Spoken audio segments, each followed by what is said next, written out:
Gilas and PBA updates tayo mga ka-greatest. Nito lang ay naging matunog etong NBA player na si Onyeka Okongwu matapos makita ang pangalan nito sa Gilas Pilipinas 60-man pool. At sa paglabas at pag-ugong ng pangalan nito sa Pilipinas matapos makita ang pangalan nito maging ang nilalaro sa NBA sa koponan ng Atlanta Hawks, marami ang mga fans ang ninanais na maging bahagi ng Gilas ito bilang New Gilas Naturalize. Batay sa report nating nabasa, mukhang dumating na ang balitang ito kay Onyeka Okongwu. Dahil sa isang report dito, credit sa article na ito. Hawks big man Onyeka Okongwu reportedly open to join Gilas Pilipinas. Ayon nga sa ipinahayag ni Onyeka na interesado siya maging Gilas Naturalize dahil ang manlalaro pa lang ito ay lumaki sa lugar kung saan marami ang mga Pilipino, sa lugar ng Chino Hills, California.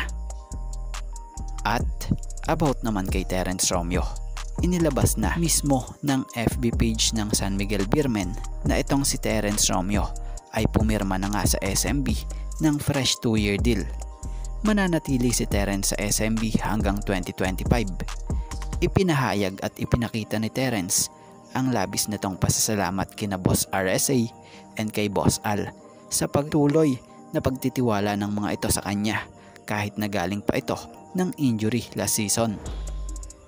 At about naman kay LA Tenorio, praise the Lord dahil sa pagbabalik ni LA Tenorio ng Manila, pwede ng araw po itong sumama at sumali sa full practice ng Hinebra matapos kumpirmahin itong si Coach Tim na nasa Singapore na si Tenorio para sa kanyang chemo sessions at ibinalita ni LA na okay na siya.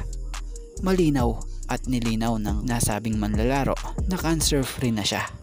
Ang maganda pa sa balita dito ay posible na si LA Tenorio na makalaro sa PBA sa Season Opening Commissioner's Cup sa Nobyembre.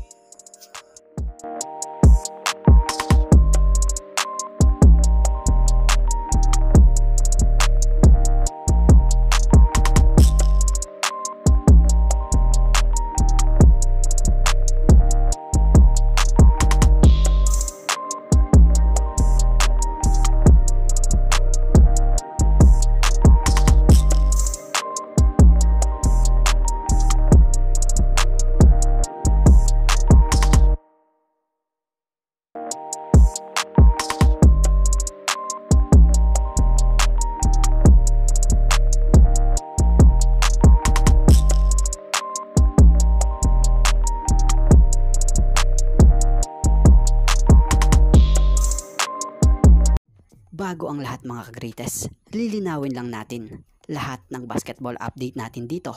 Lahat totoo at hindi puro rumors. Kaya naman, pakisuportahan nyo naman po ang ating YouTube channel na ito na Greatest Fireball TV.